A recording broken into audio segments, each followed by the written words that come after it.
और झारखंड लोकतांत्रिक क्रांतिकारी मोर्चा ऐसे नशामुक्त झारखंड के पचदर में है।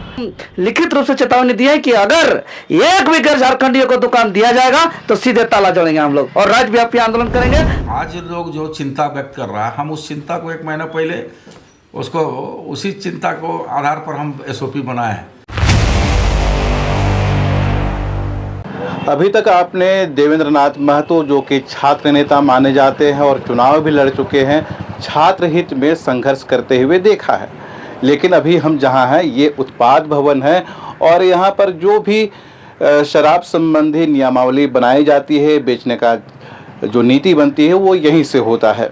ये अभी तुरंत यहाँ के जो मंत्री हैं योगेंद्र प्रसाद हैं, उनसे मिलकर निकले हैं और क्या कुछ इन्होंने ज्ञापन दिया है और क्या कुछ कहना चाहते हैं और झारखंडी हित में क्या कुछ खास है, ये जानने की कोशिश करेंगे। देवेंद्र जी, लोकल खबर में आपका बहुत बहुत स्वागत है। अभी आप उत्पाद एवं मद्य निषेध मंत्री योगेंद्र नाथ महतो से आप मुलाकात करके निकले हैं, ज्ञापन भी सौंपे हैं। क्या कुछ है उस खास उस ज्ञापन में? देखिए, हम लोग का उद्देश्य और संघर्ष शुरू से रहा है झारखंडियों के लिए, और झारखंड लोकतांत्रिक क्रांतिकारी मोर्चा ऐसे नशामुक्त झारखंड के पचदर में है।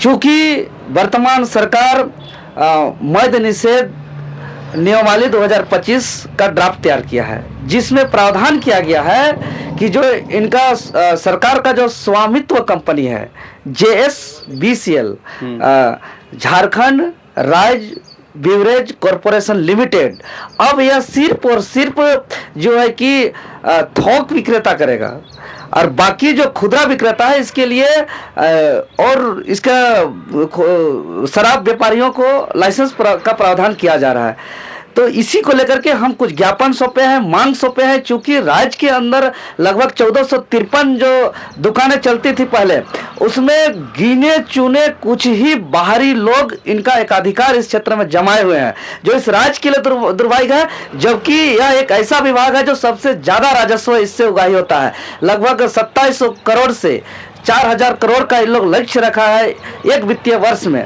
तो और इसमें इतना बड़ा एक क्षेत्र में झारखंडियों को पूरी तरह दरकिनार किया जाता है। इसीलिए हमने मांग सौंपते हुए स्पष्ट रूप से माननीय विभागीय मंत्री योगेंद्र प्रसाद जी को कहा है कि सिर्फ और सिर्फ झारखंडी मूल खतियानधारी को ही अब लाइसेंस उपलब्ध कराया जाए। दूसरा हमारा मांग है कि एक व्यक्ति या एक कंपनी या एक एजेंसी को पूरा संपूर्ण झारखंड प्रदेश भर में एक ही लाइसेंस उपलब्ध कराया जाए। नहीं तो क्या होता है कि एक ही व्यक्ति का सब जिला में लाइसेंस ले लेकर के सब जगह दुकान खोल करके अपना उगाही कर रहे हैं और अपना पूरा एकाधिकार जमाए हुए हैं। तो इस सब को बदलते हुए एक व्यक्ति, एक एजेंसी या एक कंपनी को एक ही दुकान ऑल ओवर झारखंड में देने का प्रावधान किया जाए। तीसरा, जो नई नियमावली में जो प्रावधान किया गया है कि अब एक मॉडल शॉप खुलेगा जहाँ AC कमरा होगा, फिर और छोटे छोटे दुकान राशन दुकानों तक में उपलब्ध कराया जाएगा, जो है कि डिपार्टमेंटल स्टोर में भी, मॉल में भी, जो है कि जिसका 50,000 से ज्यादा स्क्वायर फीट का मॉल है उस पर भी अब उपलब्ध कराया जाएगा। अगर जगह जगह राशन पानी की जगह दारू बेचिएगा तो राज्य का भविष्य क्या होगा? ऐसे भी मानसिक विचलित हो जाएगा। कहीं ना कहीं इससे क्राइम भी बढ़ेगा और लॉ एंड ऑर्डर पर भी इसमें खतरा आएगा। इसीलिए सिर्फ और सिर्फ पारंपरिक दुकान में ही इनका बिक्री किया जाए और इस क्षेत्र में झारखंडियों को भी इसमें एंट्री कराया जाए। इसमें किसी प्रकार का कोई भी बाध्यता ना हो जिससे झारखंडियों को परेशानी हो, यह मांग की है। साथ ही साथ माननीय मुख्य विभागीय मंत्री को हम लिखित रूप से चेतावनी दी है कि अगर एक भी गैर झारखंडियों को दुकान दिया जाएगा तो सीधे ताला जोड़ेंगे हम लोग और राज्यव्यापी आंदोलन करेंगे। आप गैर झारखंडियों को ना नौकरी में, ना रोजगार में, ना स्वरोजगार में, ना अब लाइसेंस में, अब बाहरी को हम लोग अब बर्दाश्त नहीं करेंगे। सब क्षेत्र में हम झारखंडियों को अब हम लोग हक जमाने का काम करेंगे।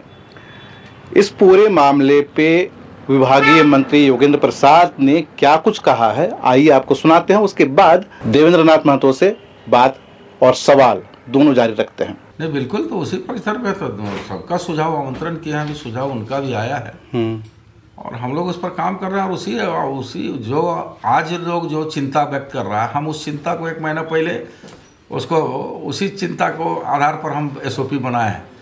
एक दुकान से लेके 2, 3, 1, 4 मैक्सिमम 4 ग्रुप बनाए हुए। कोई भी लेगा है उसको एक मिलेगा, या एक ग्रुप में अगर एक दुकान के ग्रुप में आएगा तो एक मिलेगा, दूसरे निवाला में आएगा तो 2 मिलेगा, 3 मैक्सिमम 4। और मैक्सिमम एक प्रोपराइटर को कहें या कंपनी को कहें 3 ग्रुप जाएगा, उससे ऊपर नहीं जाएगा। वो राज्य भर में एक कंपनी को या एक प्राइवेट लिमिटेड कंपनी को हो या इंडिविजुअल हो, उसको 3 ग्रुप ही मिलेगा और 3 ग्रुप से ऊपर नहीं मिलेगा। आपने सुना मंत्री ने क्या कहा कि वो पहले से झारखंडियों के लिए काम कर रहे हैं और उनके लिए सोचते हैं। उनके जवाब से आप कितने संतुष्ट हैं? झारखंड के लिए कुछ होगा?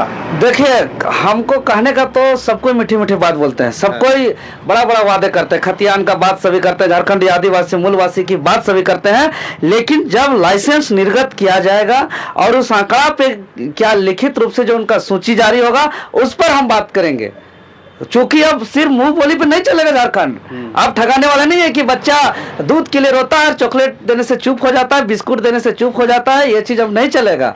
हम देखेंगे उनका आंकड़ा, उनका सूची, उनका लिस्ट कि कितने खतियानदारियों का है। अगर खतियानदारियों का मिलता है तो हम भी तो, मेरा भी तो मांग है, तब धन्यवाद देंगे माननीय को। और अगर नहीं मिलता है तो फिर लड़ेंगे, अब ताला बंद करेंगे हर एक दुकान को, अब चलने, एक भी दुकान को चलने नहीं देंगे जहाँ गैर झारखंडियों का होगा। चलिए, ये देवेंद्र नाथ महतो थे जो अपनी बात कहने के लिए आए थे। मंत्री जी से मुलाकात किए हैं, ज्ञापन भी सौंपे हैं और इस पे मंत्री जी ने क्या कुछ कहा वो भी आपको बताए हैं। इस पर आप क्या कुछ कहना चाहते हैं कमेंट करके जरूर बताइए। और इसी तरह का अगर आप इंटरव्यू चाहते हैं, मुद्दों पर चर्चा आने वाले समय में चाहते हैं और देखना पसंद करते हैं तो हमारे चैनल को सब्सक्राइब जरूर करिए। जोहार।